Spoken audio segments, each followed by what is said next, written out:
हमारे साथ एक और खास मेहमान राज्यसभा के सांसद रह चुके हैं, डिप्लोमेट थे, आईएफएस थे, साथ ही साथ ऑथर हैं, राइटर हैं, बेहतरीन एक किताब भी लिखी है जिस मुद्दे पर विषय पर आज मैं चर्चा कर रहा हूं, middle class, the great Indian middle class. किताब भी लिखी है, जन स्वराज के महासचिव भी हैं और राष्ट्रीय प्रवक्ता। Pawan, it's a pleasure, honour to have you.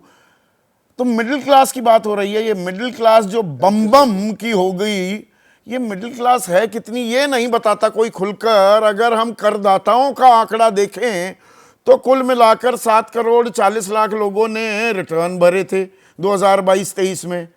उनमें से 5 करोड़ 20 लाख ने एक भी रुपया रिटर्न नहीं भरा, तो 2 करोड़ 20 लाख ने कुछ कर दिया है। उसमें से भी कुछ लोग पुरानी कर योजना और रजीम में हैं। तो 1.5-2 करोड़ ही लोग हैं ये मिडिल क्लास के। बताते हैं 31% है जी, तो फिर तो 42 करोड़ लोगों को टैक्स भरना चाहिए। अब ऐसा है संदीप जी की निर्मला सीतारमण जी की मैं निजी स्तर पर मैं काफ़ी सम्मान करता हूं, और उन्होंने मध्य वर्ग को ये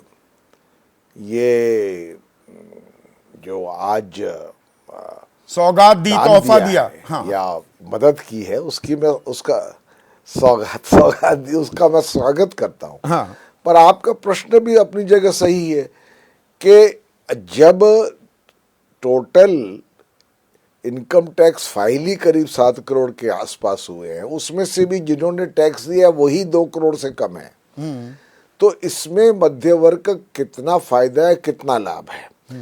दूसरी बात, मध्य वर्ग को सिर्फ टैक्स जमा करने से दिक्कत नहीं है, मध्य वर्ग को और भी बड़ी परेशानियां हैं। देखिए, आय घट रही है। अभी कृष्णा बाबू सांसद हैं टीडीपी के, पवन जी वो कह रहे नहीं आमदनी बढ़ रही है, वो तो दावा कर रहे हैं आमदनी बढ़ रही है। चलिए, अच्छा, मैं उनसे उनकी बात को नकार नहीं रहा हूं, पर जो मध्य वर्ग के इस समय आंकड़े सीएमआई के जरिए मिलते हैं, उससे पता चलता है कि आय बढ़ नहीं रही है। अगर आप उसमें जो कीमतों में बढ़ावट हुई है उसको भी ले ले, तो एक्चुअल पर कैपिटा इनकम कम हुई है, बढ़ी नहीं है। और आय बढ़ी नहीं है, नौकरियां मिल नहीं रही हैं, जो जरूरत के रोजमर्रा के आइटम हैं वो और महंगे हो गए, खास तौर से फूड इन्फ्लेशन। किसी मध्य वर्ग के आप आदमी या औरत से पूछ लीजिए, वो बताएगा साहब दाम जो हैं, चाहे वो तेल के हों, चाहे गेहूं के हों, चाहे दूध के हों, चाहे दही के हों, चाहे आटे के हों, सबके दाम बढ़े हैं। तो इसलिए मध्य वर्ग की अगर आपको परेशानी थी तो उसके लिए कुछ मैं समझता हूं, और सिर्फ मध्य वर्ग क्यों, गरीब वर्ग की भी बात है।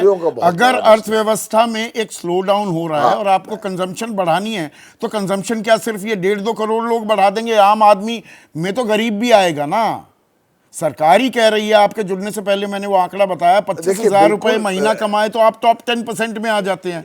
90% लोग, मतलब 25,000 भी नहीं कमा रहे हैं इस देश में।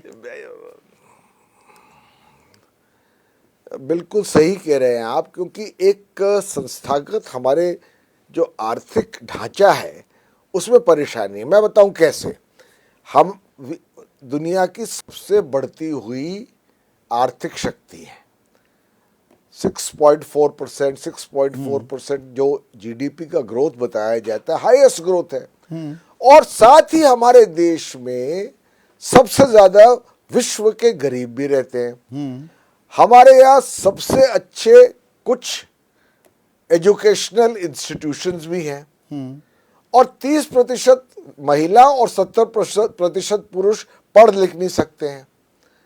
तो ये तो इस आर्थिक व्यवस्था की विडंबना है कि एक तरफ बहुत अमीर है, हिंदुस्तान में इस वक्त 3rd largest numbers of dollar billionaires है, और सबसे ज्यादा गरीब भी एक साथ है।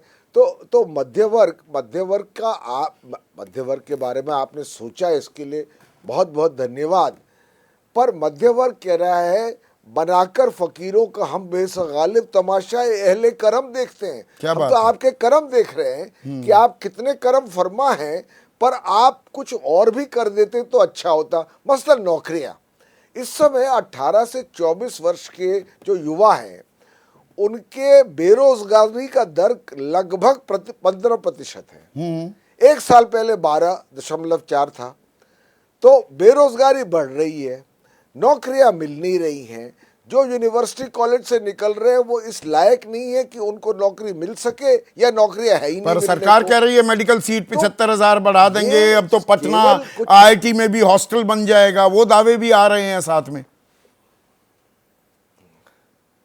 नहीं, देखिए, स्टेटमेंट ऑफ इंटेंट कि हम ये कर देंगे, इनका मैं स्वागत जरूर करता हूं, पर आप आज बिहार सरकार से एक सवाल पूछ लीजिए, जितना आपको आर्थिक एलोकेशन हुआ है उसमें से कितना खर्चा किया आपने, हाँ, कितने वो इरादे कार्यान्वित हुए। तो आप देखेंगे कि बजट स्टेटमेंट में तो वो बात आ जाती वो जो कहते थे जमीनी स्तर पर होते देश के होते। प्रधानमंत्री रहे अटल बिहारी वाजपेयी, कथनी और करनी में कितना समन्वय है। आपका बहुत बहुत शुक्रिया पवन, आपने वक्त निकाला और हमारे साथ अपनी राय भी साझा की।